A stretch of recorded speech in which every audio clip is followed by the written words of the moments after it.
adaptando lo que vimos en la primera clase, que era de dieta, a la 2, como lo que vimos ahora. Y también hay otro grupo de medicamentos que se llaman inótropo positivo, que es lo que hacen principalmente es aumentar la fuerza de contracción.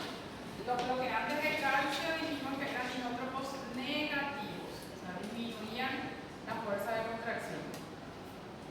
Y estos son inótropos positivos, o sea, que aumentan la fuerza de contracción y actúan sobre el miocardio, o sea, los inotrópicos, porque una función del miocardio tiene efecto directamente sobre el miocardio.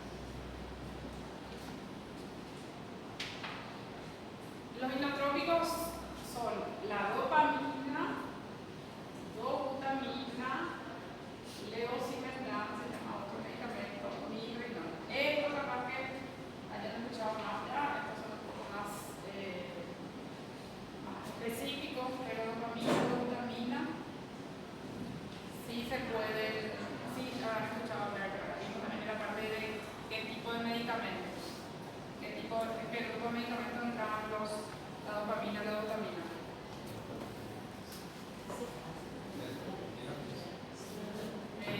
Adrenérgicos, agonistas adrenérgicos.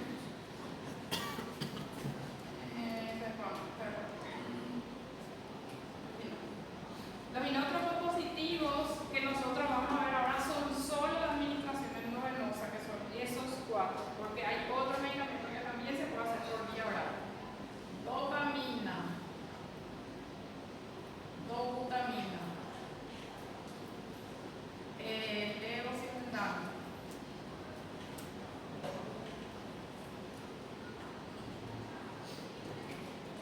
migrenona, son todas la administración endovenosa nomás, solo por vía parenteral, no están disponibles en comprimido ni en otra forma de presentación. Y si son solo endovenosos, se utilizan para pacientes que están graves, para pacientes incompensados, que están con reducción del gasto cardíaco por 1 minuto y los síntomas de insuficiencia cardíaca. Hipoperfusión, confuso, que no está brindando bien, que está con la piel fría. Y los síntomas de congestión, que son edema y congestión pulmonar. Y que generalmente, a pesar del otro tratamiento, ya no mejoraron. O sea, puede ser un paciente que vino descompensado con una clase funcional 3 o 4, le iniciamos con diuréticos o le iniciamos vasodilatadores y no mejoró. Entonces, ¿dónde tenemos que actuar? Si con esto no está mejorando, el lugar donde todavía no actuamos es el miocardio. Entonces, ahí se usan esos medicamentos para mejorar la fuerza de contracción, porque ya le hicimos, intentamos hacerle orinar, intentamos darle vasodilatadores que mejore. Y si no mejoró con todo eso, tenemos que ir a medicamentos que actúan directamente sobre el corazón. Trataban los signos de hipoperfusión y síntomas de congestión, de sobrecarga. Esto es porque está con un gasto cardíaco bajo, esto es porque se está sobrecargando el paciente.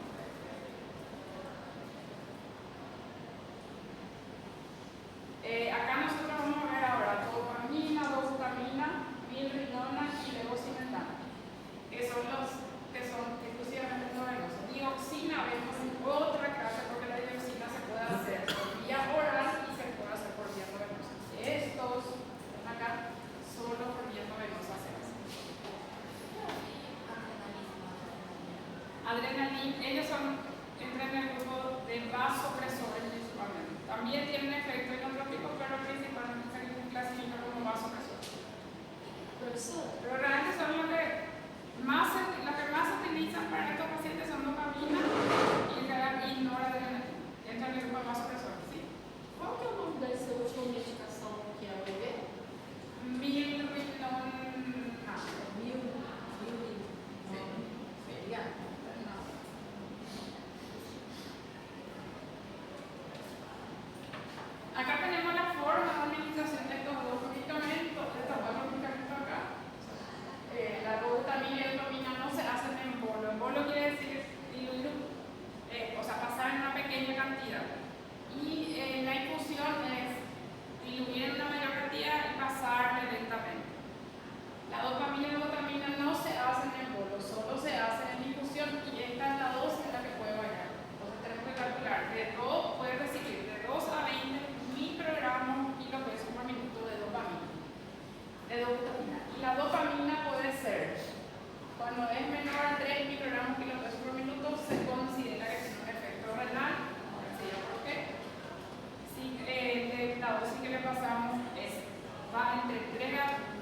Estos medicamentos, dos medicamentos tienen acción sobre los receptores beta 1 y o beta 2 también.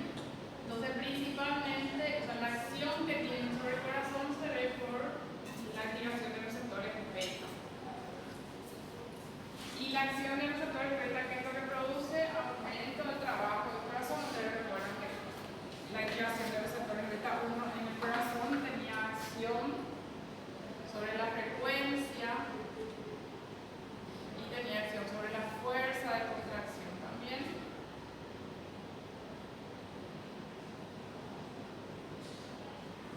¿Cómo se llamaba ese aumento de frecuencia? O sea, la función del miocardio relacionada con frecuencia, ¿les recuerdo? Cronotropismo, entonces tiene un cronotropismo positivo y tiene un inotropismo positivo. Estos efectos se consiguen a través del aumento de calcio dentro del corazón, de la concentración de calcio que producen estos medicamentos. El calcio es muy importante para aumentar la fuerza de contracción y tiene relación con la frecuencia, pero también, vamos a ver un poco más adelante, que la activación constante, o sea, el aumento por mucho tiempo de la concentración de calcio también trae efectos que son dañinos para el miocardio, porque también puede aumentar el riesgo de evento coronario, de infarto, cuando la concentración de calcio está baja. Entonces, por eso no es beneficioso tampoco para el paciente que todo el tiempo este tipo de medicamentos esté recibiendo. Es importante para el efecto inotrópico, para el efecto cronotrópico, pero la activación prolongada, o sea, el aumento del calcio por mucho tiempo también trae efectos que son dañinos. Eso a nivel de vasos del corazón, y a nivel de los vasos sanguíneos se activan receptores beta 2 que producían vasodilatación. La activación de qué receptores producía vasoconstricción, que receptores adrenérgicos. ¿Recuerdan? Alfa. O sea, ¿por qué noradrenalina, adrenalina no están en este grupo? Porque tienen principalmente acción alfa, vasoconstrictor o vasopresor. Acá producen varias modificaciones, pero se relacionan con la concentración de calcio. Si se llegan a activar receptores alfa, se produce si hay aumento de calcio. Acá hablan principalmente con las dosis menores, estos medicamentos tienen acción principalmente beta, pero si la concentración es alta puede llegar a tener ya efecto alfa. O sea, al inicio puede tener activación del receptor beta 1 con aumento de frecuencia y fuerza de contracción, por activación de la vasodilatación. Cuanto más aumenta la dosis, puede tener efecto acá. Entonces se puede ver ahí otro efecto que es el vasoconstricción. Si se activa el receptor beta 1, aumenta la contractividad, que es el efecto inotrópico, aumento de frecuencia, efecto cronotrópico, activación de beta 2, vasodilatación. Si llegan a activarse receptores alfa, se produce vasoconstricción en el paciente. Y a los medicamentos que tienen este efecto inotrópico y vasodilatador se les llama de esta forma, que es hipodilatador. Entonces eso es por activación de receptores tanto beta 1 como beta 2.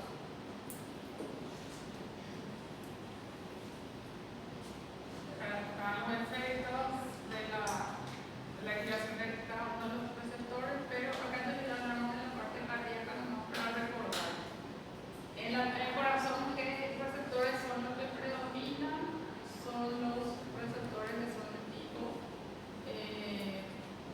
beta 1. En la parte cardíaca. Son los receptores beta 1 los que van a predominar. Esta columna acá. Aumento de frecuencia, aumento de contractilidad y aumento de conducción también. Aumenta la velocidad de conducción, o sea, aumenta la frecuencia y aumenta la automaticidad del foco de tópicos. ¿Qué produce la activación del foco de tópicos?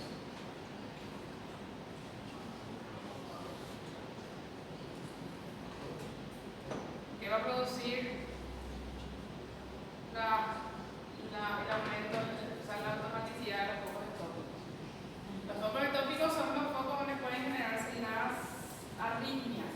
Está el nódulo, o el marcapasos del corazón, que es el nódulo sinusal, y después están los focos ectópicos. Cuando son activados, o sea, cuando los focos ectópicos empiezan a actuar, ahí pueden generarse las arritmias. O sea, si se activan o la dosis del medicamento que se hace muy alta en un paciente, puede llegar a aumentar el riesgo de arritmias.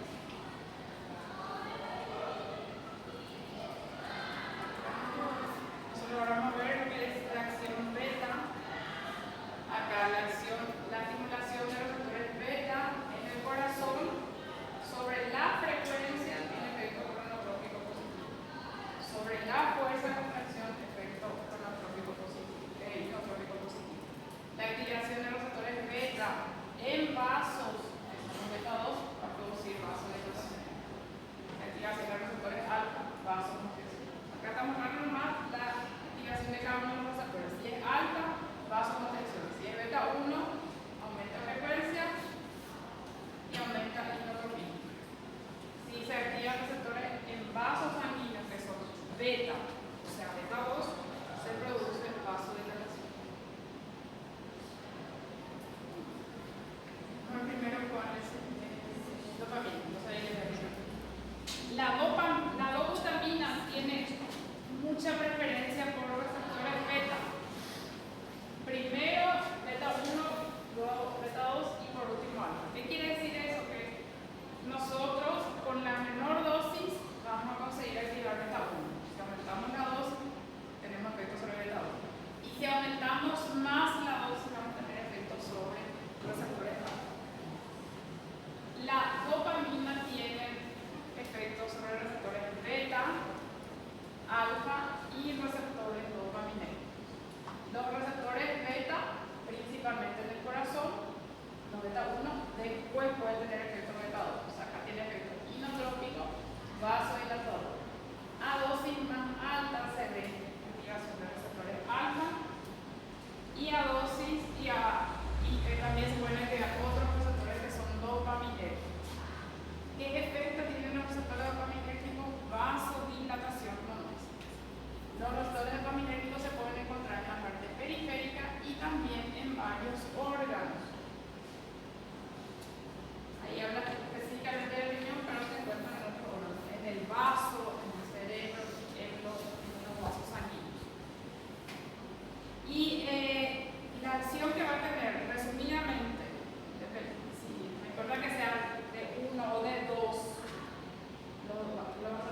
dosis media es inotrópica o inótropa por activación de receptores 1, entonces lo que hace es principalmente aumentar la fuerza de contracción.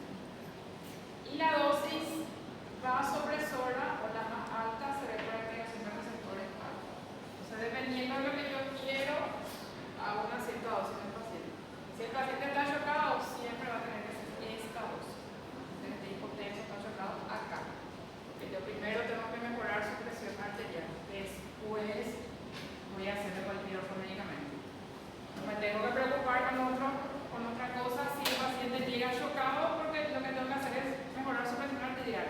Si está hinchado, hematizado, si está no está orinando, eso es otra cosa, no van a orinar si es que no tiene presión. Eso primero. Si el paciente tiene buena presión arterial, pero yo considero que está en insuficiencia renal y no está orinando, yo le puedo hacer esta dosis. Si considero que está en una falla cardíaca, por ejemplo, un infarto, yo considero que está fallando la bomba del corazón, entonces hace la dosis. Acá la dosis menor activa receptores dopaminérgicos, la pusimos acá. Principalmente lo que se ve es mejoría del flujo sanguíneo renal de la circulación. La dosis intermedia, los receptores beta activa, tiene efecto inotrópico, puede aumentar un poco la frecuencia cardíaca, puede llegar a aumentar la frecuencia cardíaca renal, puede mejorar el flujo sanguíneo renal también, porque generalmente con esto la activación de beta 1 también puede producir activación de beta 2. La activación de beta 2 va a subir la dosis. Y la dosis más alta va a tener tanto efecto sobre el corazón, beta 1, pero en vez de activar beta 2, le activa alfa. Entonces ahí se ve efecto vasopresor, aumentar la presión arterial, va a aumentar la frecuencia cardíaca, va a aumentar la contractilidad, y ahí también es donde hay más riesgo de arritmia porque la dosis es mayor.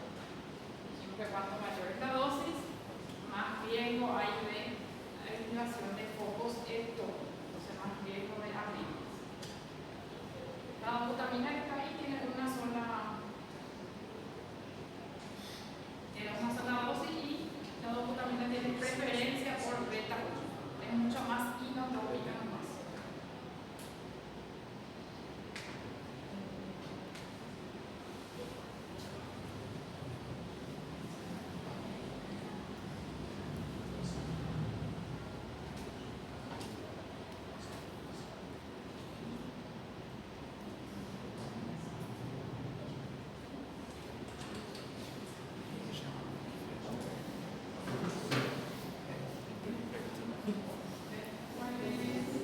Hasta ahí se está entendiendo. La dopamina es una catecolamina natural, se produce dentro del organismo, pero también se puede administrar cuando la situación amerita, cuando el paciente necesita. Y ahí se ve que se produce una activación de receptores dopaminérgicos, beta y también alfa. La dopamina es un producto anterior a la noradrenalina. Por la acción de una enzima sobre la dopamina ya se convierte en noradrenalina y luego en adrenalina. O sea, es una de las tres catecolaminas naturales. Dopamina, noradrenalina, adrenalina son catecolaminas naturales que también se le administran como fármaco al paciente si es necesario. La dopamina viene solo para mi infusión inyectable, solo en infusión continua. Esto se le incluye con el suero y se ve cuándo se le va a dar al paciente. ¿Por qué en infusión continua? Porque su vida media es muy corta. La vida media de la dopamina es muy corta, 1 a 3 minutos. Entonces, tengo que administrarle continuamente para que tenga efecto. Si no, le voy a hacer para dejar hacer efecto, tengo que hacer otra. Por eso la administración es infusión continua. Y se va ajustando de acuerdo a la respuesta del paciente, así como la nitroglicerina. La nitroglicerina, el nitroprusiato se controlan para ver cómo está la presión en ese paciente, si está bajando o no. Acá se controla cómo está la respuesta del paciente, cómo está manteniendo su presión, cómo está su frecuencia. La dosis baja es la dosis renal pluriurética, que tiene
primero y también puede tener efecto beta 2. Entonces, ¿qué se va a ver? Aumento de la fuerza de contracción, aumento de la frecuencia y puede tener cierto efecto vasodilatador. Actúa sobre receptores beta 1 y beta 2. Entonces, lo que va a conseguir ahí es, si nosotros tenemos un efecto inotrópico positivo, va a mejorar el gasto cardíaco, que es el problema ahí que tiene el paciente. Volumen minuto o gasto cardíaco va a mejorar. Y con eso va a mejorar. Al mejorar eso, ¿qué va a pasar? Mejora el gasto cardíaco, mejora el volumen minuto, mejora la perfusión de los tejidos también. Y con eso el paciente va a empezar también a orinar y van a mejorar los síntomas de congestión.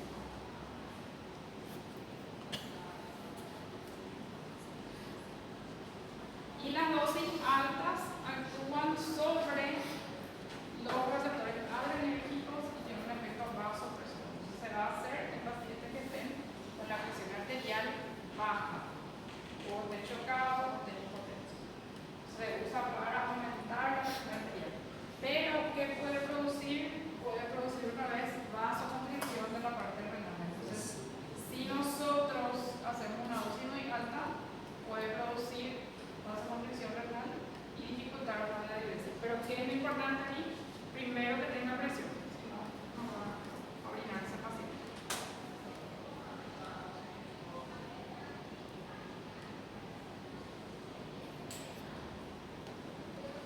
De los efectos adversos, lo que quiero que recuerden son los efectos relacionados con el efecto directo del medicamento. Puede producir arritmias si se hace a dosis muy altas.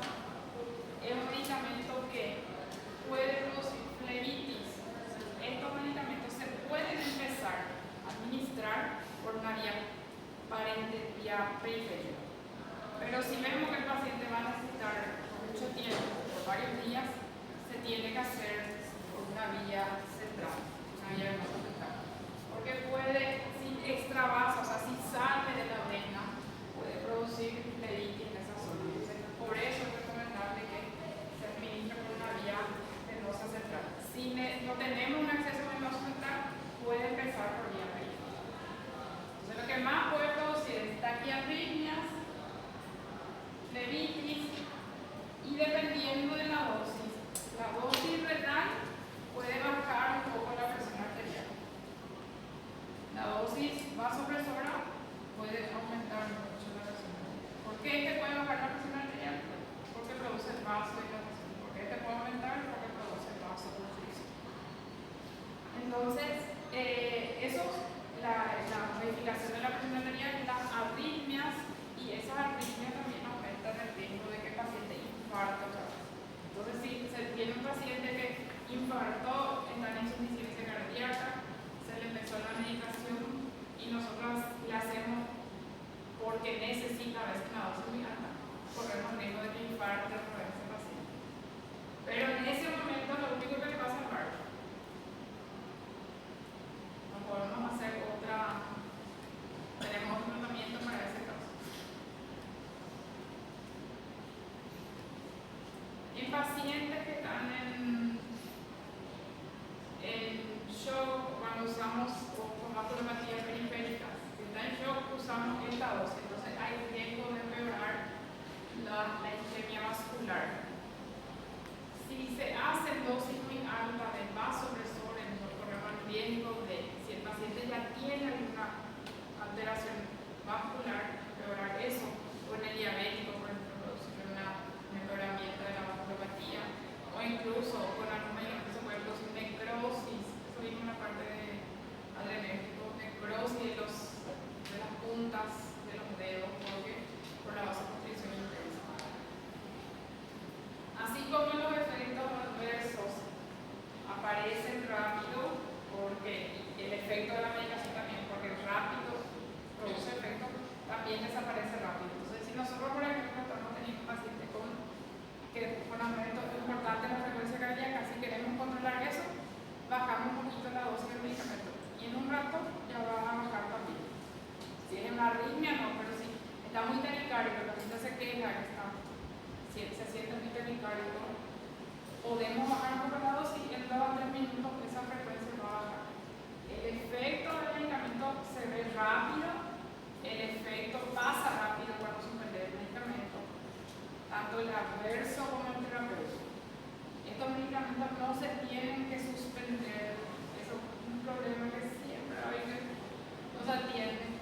Cuando se le traslada al paciente, quiere suspender, cierran su medicación. Estos medicamentos no se pueden suspender, no se pueden cerrar, a no ser que sea una urgencia, esté muy hipertenso el paciente, ahí le puede hacer eso. Pero estos medicamentos no se pueden suspender para un traslado a una ambulancia, para un traslado a un estudio. Todo el tiempo tiene que estar, se tiene que estar viendo esta medicación.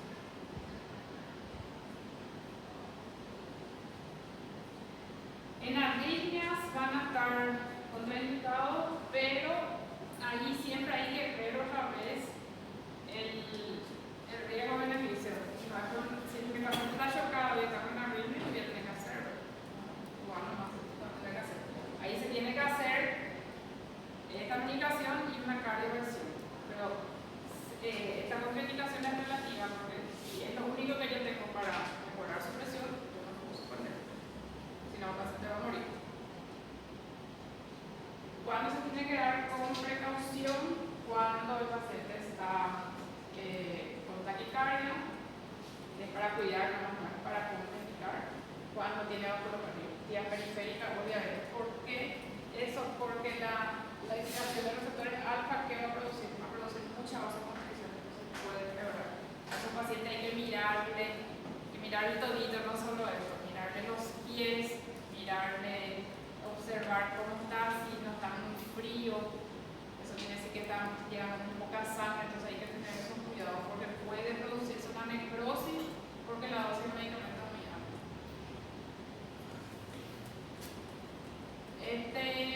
Está contraindicado también en cardiomiopatía hipertrófica, eso decía. Estos medicamentos se contraindican en esta patología, la cardiomiopatía hipertrófica. ¿Alguien tiene idea de por qué se va a contraindicar? En la cardiomiopatía hipertrófica, ¿qué pasa? Hay aumento de la hipertrofia del miocardio. Aumenta el miocardio, pero la circulación, ¿cuál es? Hay angiogénesis en el miocardio, o sea, se va a producir mayor cantidad, de vasos de miocardio o no. Ni los cardiomiocitos que necrosan, ni la circulación se vuelve a producir en el miocardio.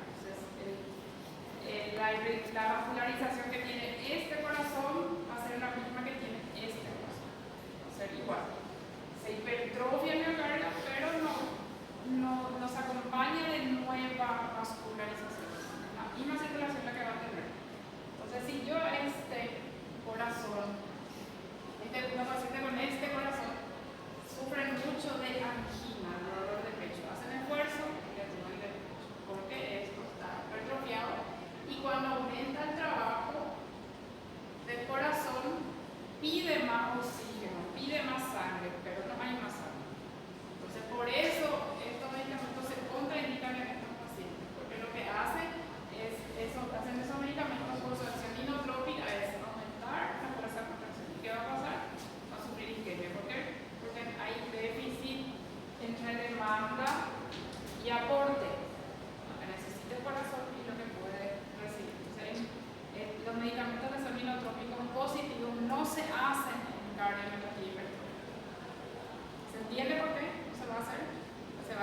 Este corazón se hipertrofió, aumentó el tamaño del miocardio, pero no aumentó su vascularización.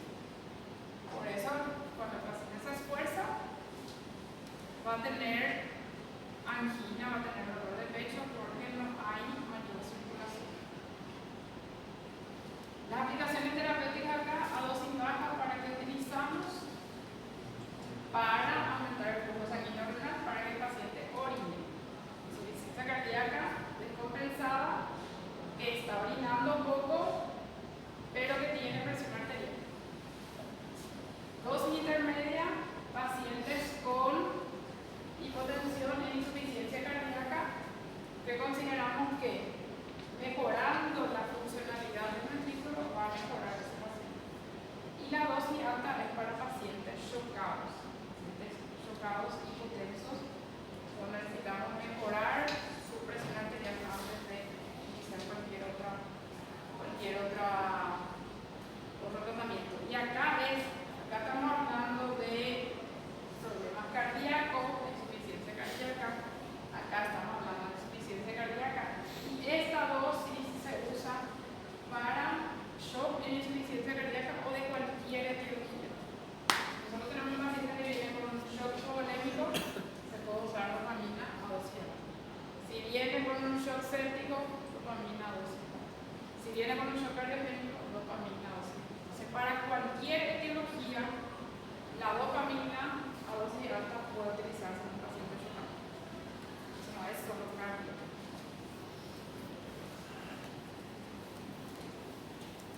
La dosis baja entonces es diurética, la dosis intermedia inotrópica y la dosis alta es vasopresor. Acá si el paciente está con la presión arterial, acá si el paciente está con una falla de goma.